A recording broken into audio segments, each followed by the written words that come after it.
Alright folks, so I'm talking to you from an Audi Q7 55 tfsi E, which is a plug-in hybrid version of the Q7 with almost 400 horsepower. And if you recall the times, the first generation of the Q7 with a 4.2 V6 diesel engine. I love that car in the color of white. It sounded like, you know, like a dream. And back then you felt like it's flying, and 0-100 was 6.8 or something. But this car, guys, it's 5.6, 5.8, 0-100. It flies. It has a great sound, petrol engine, but I think that diesel, and particularly if you check the BMW X6, the bigger diesel engine, that sound is like you just came out from Gran Turismo or something like that.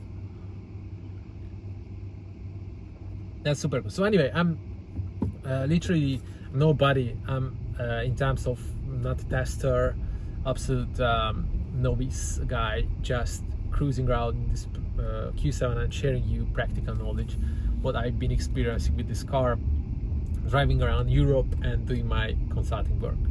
So yeah, I'm a consultant, management consulting, business, food and beverage, and using this car to see clients and to go to meetings, and also family sessions, and also for moving, also for buying the Christmas tree, also for transporting washing machine to friends, which I've just done, and cruising back in the traffic jam back home to our new home. So guys, this is a fantastic car. The only thing you will regret is that every kilometer just went by is one step closer to, you need to think about two things.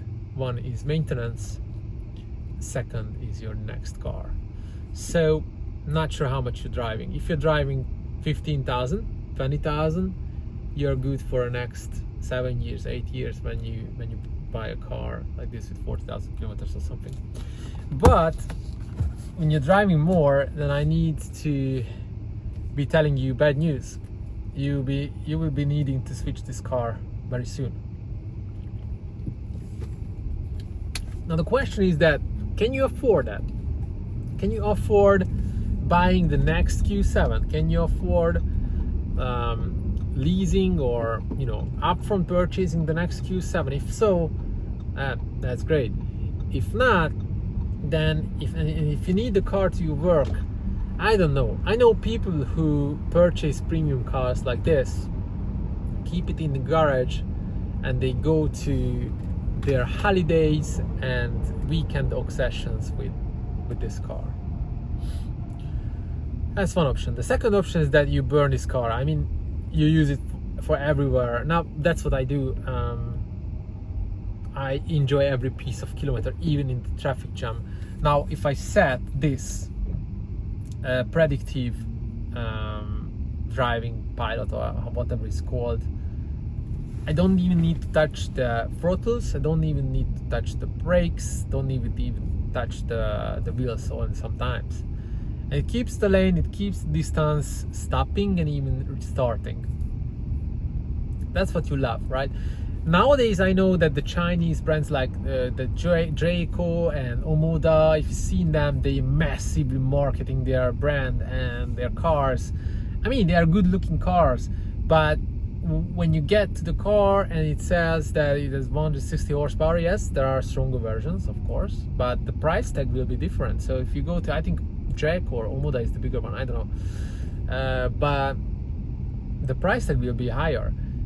Now for me, comfort is very important, and that's why I regret I didn't go for the air suspension. And in the other video, or the next video if I haven't uploaded it yet, I've talked about it for you, whether and how you should pick and choose the suspension to this car for the plug-in hybrid especially.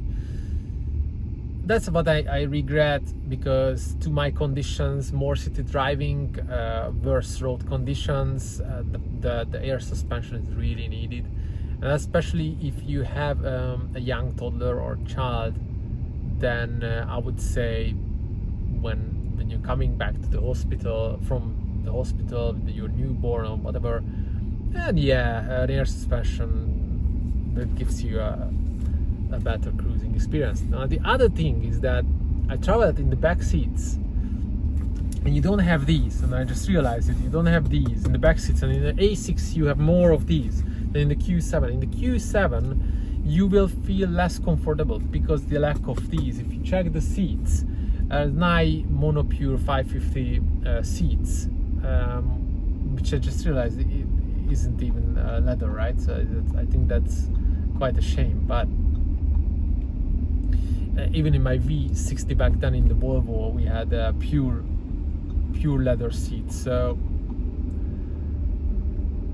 anyway, it feels nice, and sometimes I can even feel leather smell. So now I just set the speed limit to 70, and I set the distance to one stick, and I don't want this shit. Okay, and so I'm going in EV only, and because we are cruising 60 kilometers per hour.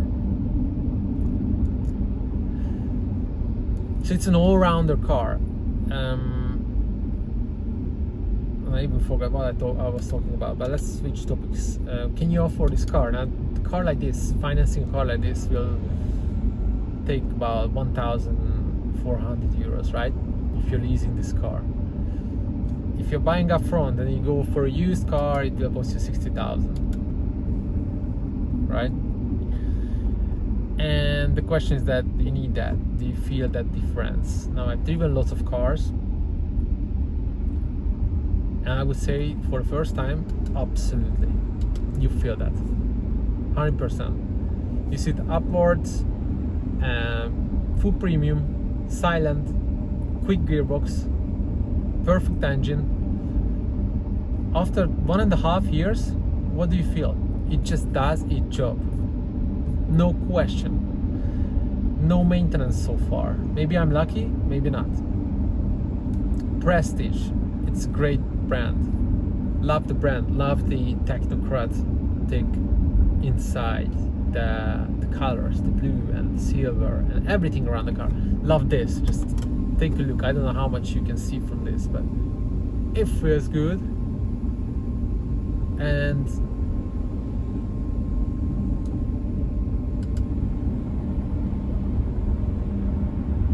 perfect. I love it. Gives you a bigger space feeling as well. And now, in my 2 days trip,